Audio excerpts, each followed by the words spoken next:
Welcome to Practical Pearl Tarot. As a reading for entertainment, this is not intended as guidance for any specific individual. It is for the collective. I'll be going quickly through all 12 signs today. A couple of cards for each sign, and then we'll move on to the next one. All right, we've already got cards falling out, so let's take a look. First card out is the Devil. And thanks to some of the YouTube regulations, I'm going to have to cover some of these cards up. Okay, for Capricorns for mid-October, the first card up is the Devil. And the Devil represents toxic people, toxic addictions, toxic energy somewhere in the life. These people in the picture, while you can't see it very well, are depicted as being chained to the base of the devil.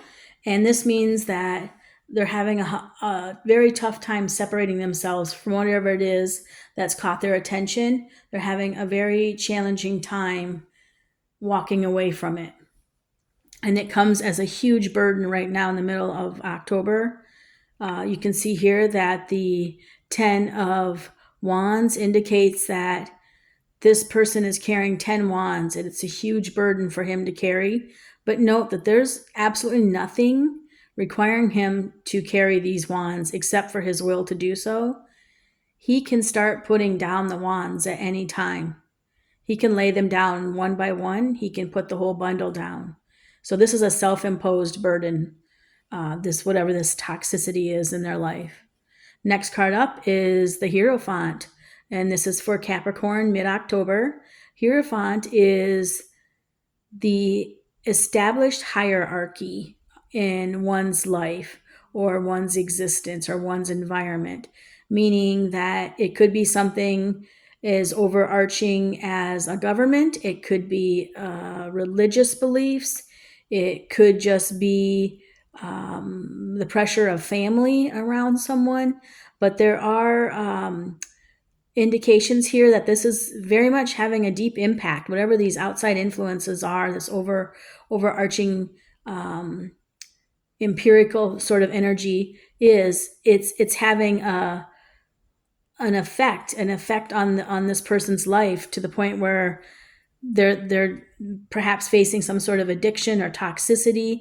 They can't find a way out. They seem to think they need this. They're not able to put it down and walk away from it. And this overarching theme indicates to me that perhaps the outside influences are what's causing this toxic addiction, perhaps even to flare up at this time. If you can be persistent and set down the toxicity, walk away from the toxicity, find a way to separate yourself, Capricorns, from this toxicity, you do have an opportunity here to work on a job. So maybe what you need to do is find a passion or a hobby or a career or a job that you absolutely love. And perhaps that could be something that you focus all of your attentions on. And then you could drop these toxic energies that are in your life one by one by focusing only on what you have to accomplish that day for work or for your hobby or for your passion. Basically, I see it as a sense that perhaps you can put down the toxicity and trade it in for a healthy, happier passion or hobby that might actually make you money one day, that might actually perfect your craft and lead you to more money, more pentacles one day. And the Hierophant is looking over it, and the Hierophant is saying, if you can see in this card here, there's 3 little prongs. One's for body, one's for mind, one's for spirit. Changing from this toxic energy to more of like a creative pursuit, pursuing something that you really love to do or that you're really good at would be a better idea, and it would nurture your body, your soul, your mind, your body, your soul, your spirit, should say, in a much more enriching way. And I think there would be a general feeling of much more satisfaction with life at that point. Okay, that was Capricorn mid-October. Let's move on now to Aquarius. Aquarius. We're looking for a few cards for Aquarius spirit for mid-October. Show me the energy for mid-October for Aquarius. We want to see the energy for Aquarius mid-October. Just a few cards for Aquarius. The collective Aquarius group watching right now. What do we have going on for them? Okay. All right, so we have the Magician, the Nine of Swords, the Three of Pentacles, the Eight of Swords, and the Sun. Okay, the Magician itself is a card of manifestation. The Magician has a table in front of him with a wand, a pentacle, a cup, and a sword. The Magician has all the tools they need to be successful, if only they start using those tools. They need to manifest what they want in their lives, and they're able to do it with the help of a higher power. You can see his wand of light here pointing up towards the heavens, as well as being grounded down towards the table and the ground here. And whatever they want to manifest, this person wants to manifest, they can, because there's a bunch of vines down here and it's abundant in beautiful red flowers. And that indicates that you can take something that's just a simple green vine, a simple little idea, a thread of an idea, and turn it into a lovely blossom, something that may blossom over and over again each year. You know, it could be something that really takes off for you, but you have to, as indicated by the little infinity sign above his head or her head, there is no gender in tarot. You have to manifest it. You have to use the tools you have, the skills you have to manifest what you want to manifest. And it will be backed by a higher power, I believe, with the infinite sign there, and as well as the sword of light pointing up towards the heavens. You may be having a hard time figuring out what this thing that you want to manifest is, because the next card is the Nine of Swords. This is having so many thoughts echoing and ricocheting around in your life right now, in your head right now, that you can't sleep. You have sleepless nights. You may feel very weary and exhausted. And it's affecting your manifestation powers. You know, you're too worn down, you're too run down to even think of what you want to manifest perhaps in here. Or you're not letting spirit help you manifest. Keep in mind, his little light wand was pointing towards heavens. Maybe you're trying to figure it all out as a human, because a lot of times we have a human experience, a spiritual experience in a human body, and the human body limits us, as in it's thinking of all the problems it can't solve. Well, sometimes you just have to look to a higher power, angels, ascended ancestors, the masters, just luck of the draw. Who knows what it could be? I feel here like you're probably getting in your own way, overthinking the situation. Manifest what you want by thinking of the end. Don't think of all the details it will take to get there. Just go straight to the end and ask for help, however you do it. If you pray, if you meditate, whatever you do in your life to feel like you're making your wishes heard. I think you're overthinking the situation. So if you step back from the thought process and just feel your way through that manifestation, it may happen quicker. You have here the card of collaboration. Collaboration, I usually think of this as being an architect in your life, but you might need like an engineer to help you. And that's just one example, but it's just the one that I think of as real world examples. You see, you have the master guy here. He's etching out the wall and whatnot, and he may be super great, or she may be super great at their craft.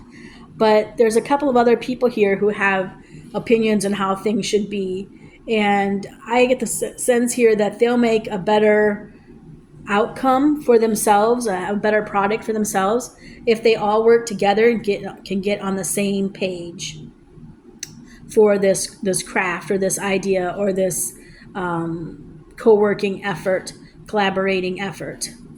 And it doesn't always have to be for a work thing. It could be hobbies and passions too. The next you have is the Eight of Swords. And this is some sort of mental roadblock that you've set up for yourself, or that whomever is in this situation has set up for themselves. They are wearing a blindfold. They are bound with a sash, and there's all these swords creating like a fence behind them. But notice, their feet are not bound. Their feet are just left untied. They're not stuck in place. So, what's to stop them from just walking away from this situation? What's to stop them from letting all these roadblocks hinder them from getting what they want? They could just walk somewhere else and walk away from the swords, and there's one problem taken away, right? Like it's mysteriously disappeared if they just get out of their own way. As with the sash that's wrapped around her and binding her hands behind her back, it doesn't look very tight to me. I feel like if she could get one hand loose, she might be able to loosen up her blindfold and perhaps even get that sash off her middle and have both hands free to remove the rest of the sash and just walk away from this issue. As you can see here, there's swords on one side and swords on the other, but that doesn't mean she can't go right up the middle here where there's not a sword and head off here towards the safety of a castle. So there are so many competing thoughts here that it almost makes a fence for herself. She's fenced herself in. Now she just needs to take that step. It's a little scary not being able to see to take that first step, but you just need to take a step in one direction, and you may be able to even back yourself up to one of these swords, cut the sash in the back, and get yourself free that way as another alternative. So we've already thought of two solutions to get out of this situation where you may feel stuck. Final card is the Sun for Aquarius for mid-October. And I see that if you can overcome all these thoughts that are getting in your way and collaborate with others to work on your manifestation, whatever it is you want to manifest, you will have the best and highest possible outcome. Brighter days are ahead if you can do that. If you can walk away from all these restless thoughts that are keeping you awake at night, from self-imposed restrictions. If you can find someone to collaborate with, to partner up with, you will find success in mid-October. There's potential there. And don't be hesitant to ask for help from a higher power, whether it be someone you pray to, someone you speak to at a church, whether you meditate, whether you climb a mountain, whatever it is. Maybe you talk to a deceased family member in your head, and you don't tell anybody that, but that's how you ask for help in this real practical world. Whatever it takes, go for it, and I think you can find success here in mid-October for your endeavors for Aquarius. Okay, moving on now to Pisces. Pisces for mid-October. What's going on with Pisces in mid-October? Spirit, please show me the cards we need to see for Pisces for mid-October.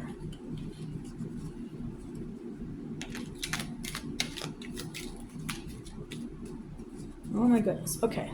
I'm putting them back in because I do not feel like I'm done shuffling yet. There's still more energy to sort out here. So, all right. So Pisces, mid-October.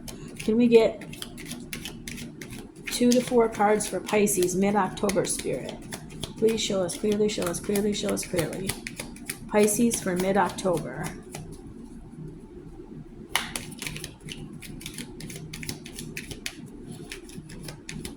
Pisces, mid-October.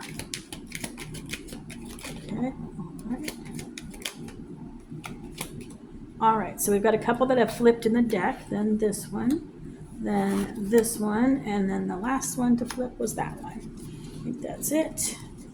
Yes, okay, 4 cards out.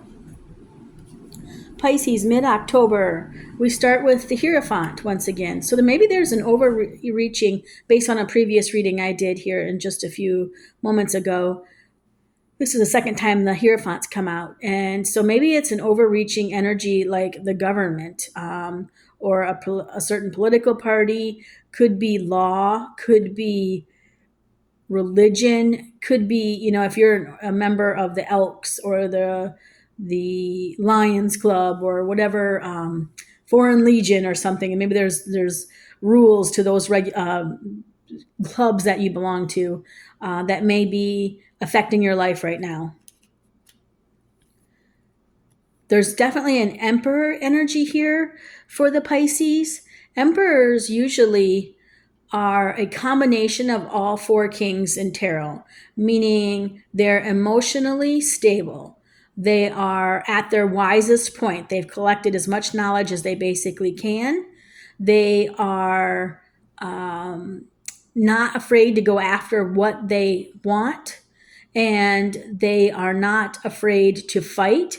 As you can see, this emperor, while he's wearing a beautiful robe, he also has his armor on underneath, and he's sitting in a concrete throne here with the ram's heads above him. And to me, and there's also more that's echoed down here below, to me that means that he's not afraid to fight. He's actually been through some battles. So even though he may look elegant, dressed here in this very elegant way, he's been to war. He knows how to fight war. He's learned things at war. He is not afraid to stand up for what he thinks is right, what he feels is right. And he is a very powerful man or woman. It's just an energy in tarot. And for some reason here, he's got, in this particular picture, his eyes are shifted back towards the Hierophant. So the way they fell out was the Hierophant was first, and then the Emperor is second, and the Hierophant's eyes are pointing towards the Hierophant. So maybe this Emperor, whether this is you or someone else in your energy in your life right now, maybe that person's feeling the restrictions of this overarching empirical energy, this established hierarchy here, may be limiting the emperor's ability to strategize how to take care of his own business, and not necessarily business as in what he does for a job, but his own life. His life may feel compacted and restricted based on what's going on the overarching theme here, the overarching empirical power. Next is the Queen of Wands. She's sitting next to him, but she's looking forward. And that's fascinating because these two, while they're sitting next to each other, they are not communicating. He's got his eyes on this other situation back here, and she's got her eyes on what's happening in the future. The Queen of Wands is she's a motivated go-getter. The wands indicate going after something, creating something, initiating, feeling motivated, like it's that spark of life, and that's indicated by the little green branches on the wands. She's looking forward. She's thinking about, what can I create next? What goal, what pursuit can I go after next? And she's had some successes in her life because she would have never gotten to the queen level had she not pursued some other things that felt right for her. So she might feel her way to her success in her life, whereas the emperor has had to fight his way, think his way, strategize his way, earn his way to his success. The queen is not quite there at empress level yet, but she definitely is a motivated go-getter.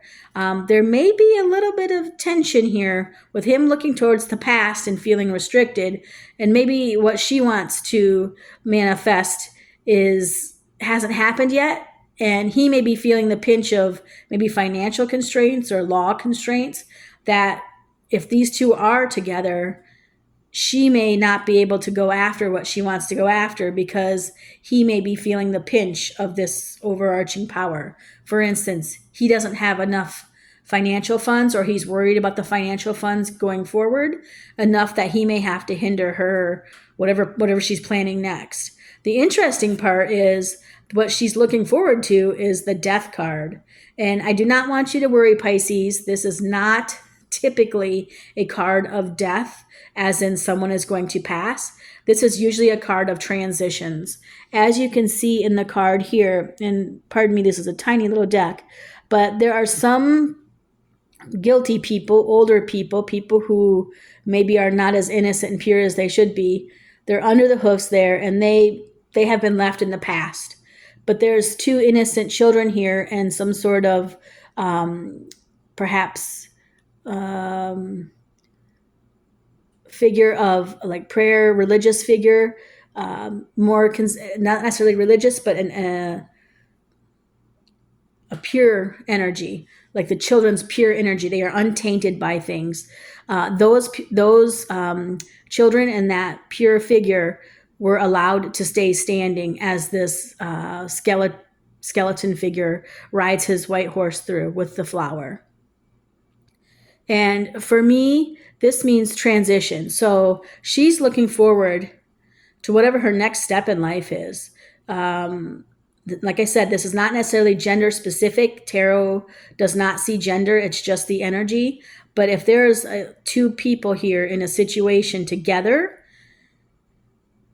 he may be feeling financial constraints. She may be thinking, how can I move on? What can I do next? Whether that be a hobby, a project, a next relationship.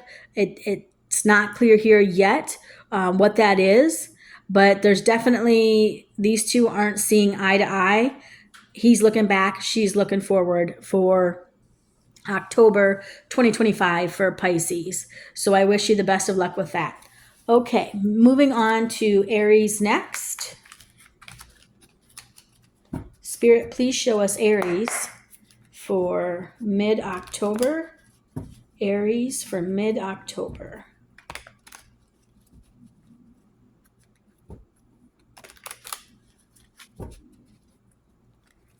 And we're looking for Aries mid-October. 3 or 4 cards for Aries mid-October, Spirit. Okay. Aries mid-October. Thank you. Thank you. 3 or 4 cards for Aries mid-October 2025. Couple more, Spirit.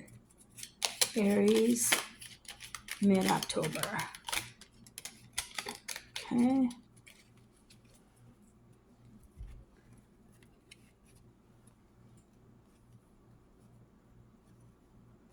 Okay.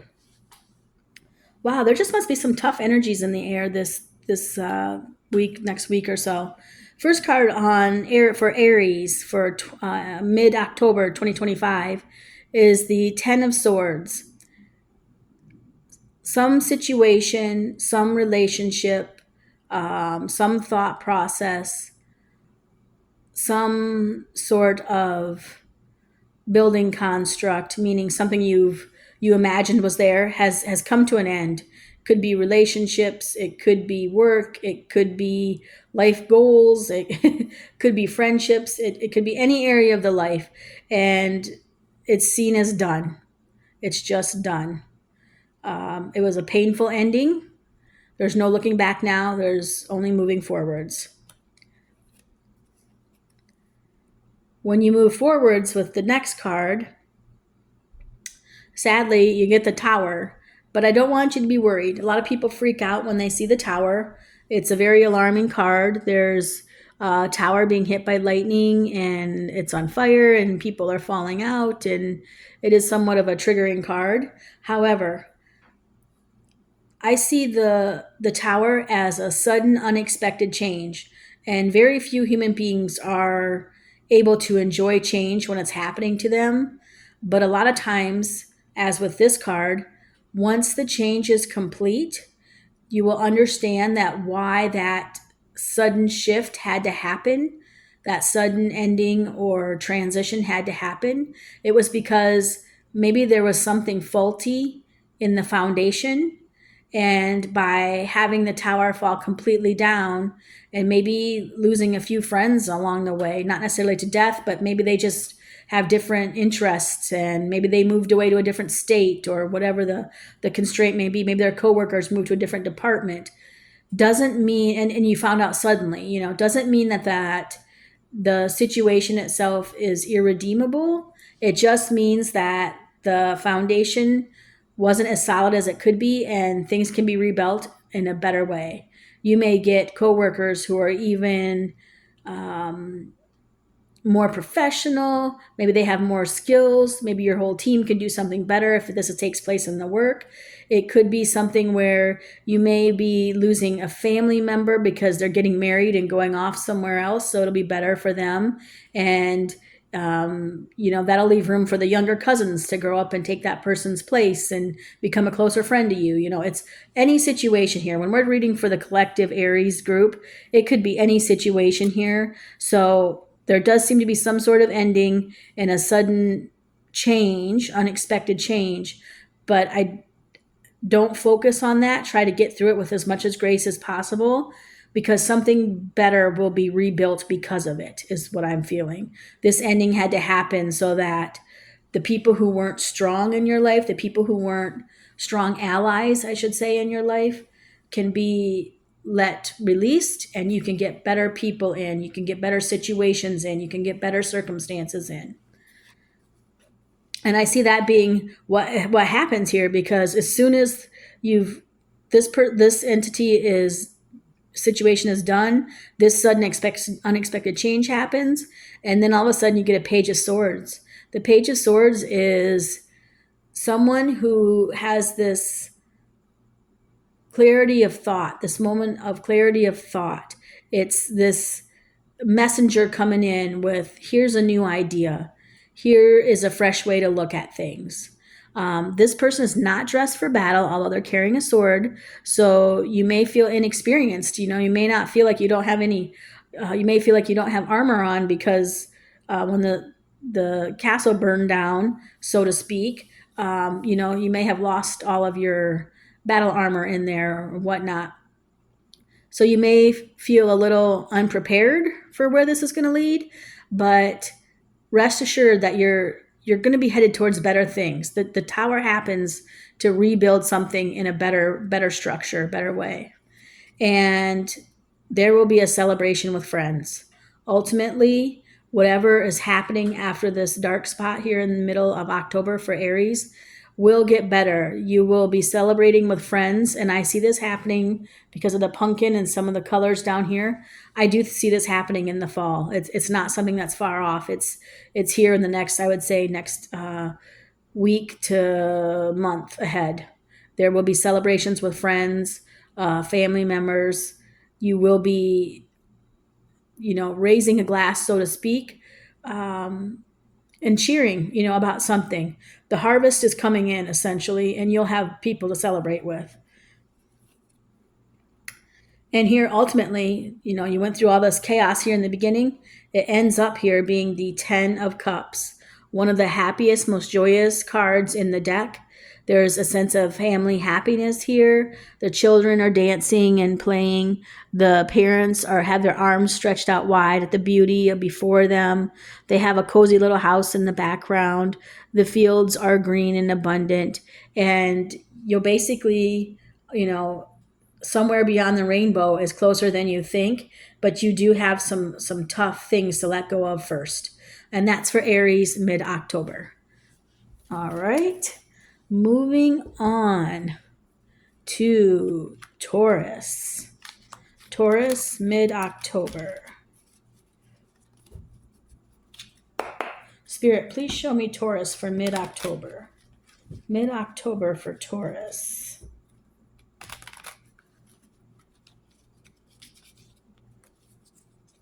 Mid-October for Taurus.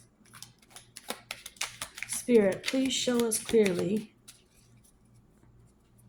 mid-October for Taurus. Thank you. Mid-October for Taurus. Taurus Collective. What does Taurus need to know for mid-October? We start off with the Hermit card. Oh, we have a flipper. Followed by the 7 of Swords for Taurus. for mid-October. Anything else for Taurus for mid-October?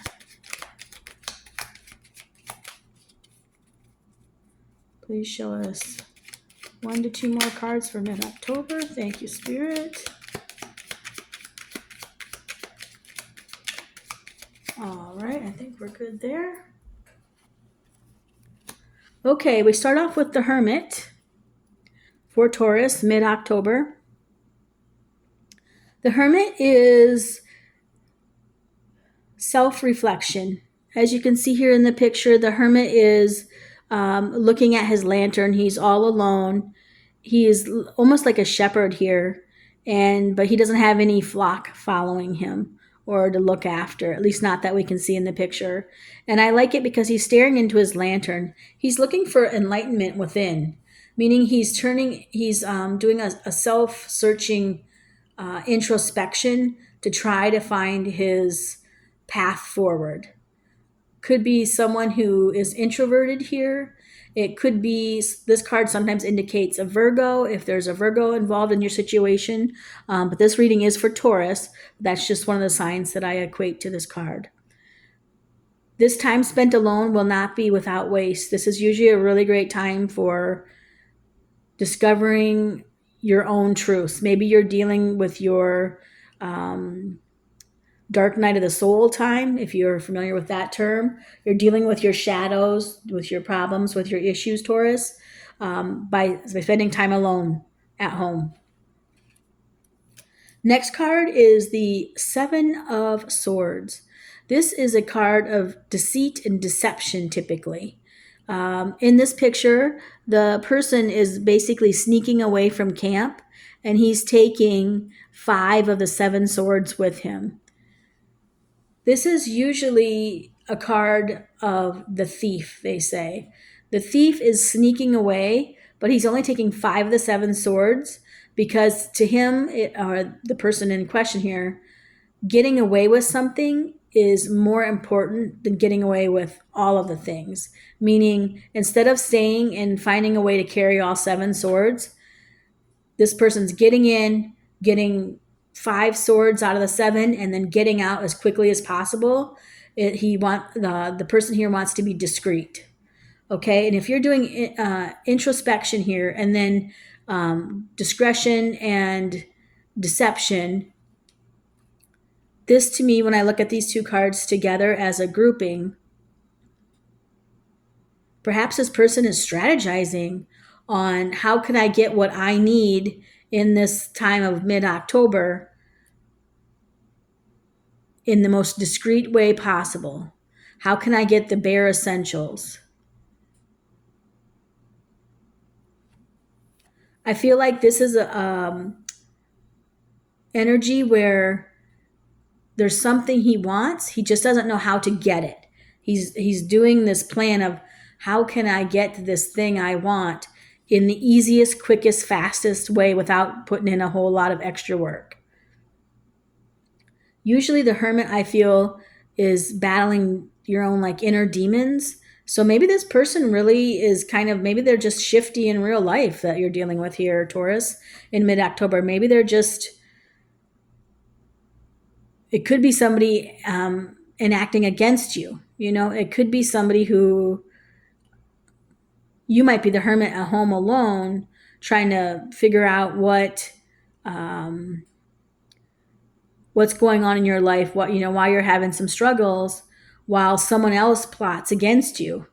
Maybe someone else doesn't realize you're home and they're thinking, how can I go in and take that person's, motorbike, or how can I take that person's lawnmower? I don't know. I'm just saying that there's some sort of deception here. So use caution in your life. Make sure you're locking all your doors and windows. And if you have something that you really prize, make sure that you're locking the doors and keeping it safe in the garage and whatnot. This can also be people too. There could be, maybe you're having a custody battle and somebody needs time alone, and so you're not spending as much time with your children while an ex-spouse is figuring out how to get more time with the children through the court system. I'm not seeing justice here, so I don't think it's that, but just trying to give as many examples as possible that pop up based on these two cards. So after the Hermit, which is soul searching, and the Seven of Swords, which is like the thief, deception, discretion card, the next card on the deck is Page of Cups. And this is a message of emotional offering. So it's a positive emotional offer coming in.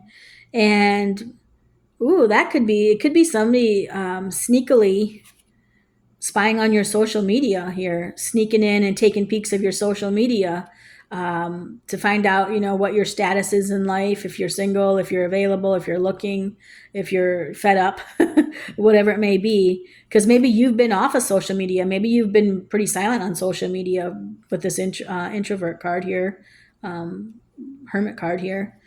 So there's like a small offer coming in, emotional offer. The cup has a fish inside of it, and this could be coming from one of the water signs, perhaps. And I see that it will affect you a little bit. The waters behind him are rippling, which is usually the emotions kind of going up and down. Think of a wave action in the water. And so it's not a calm lake. There's some ripples here. So there may be some excitement here around this emotional offer coming in.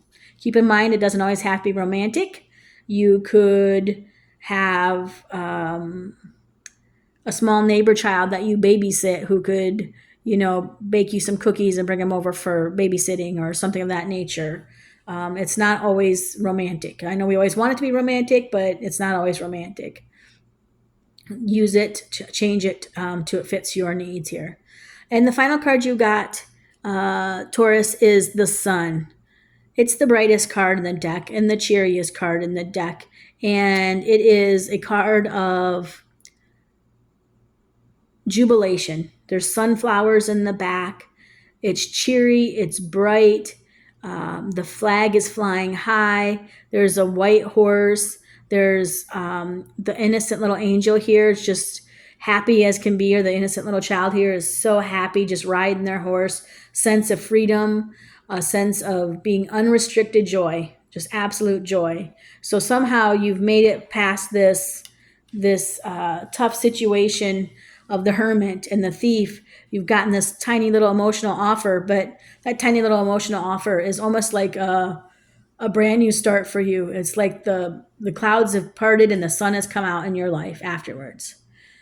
Thank you very much, Taurus. That was Taurus mid-October.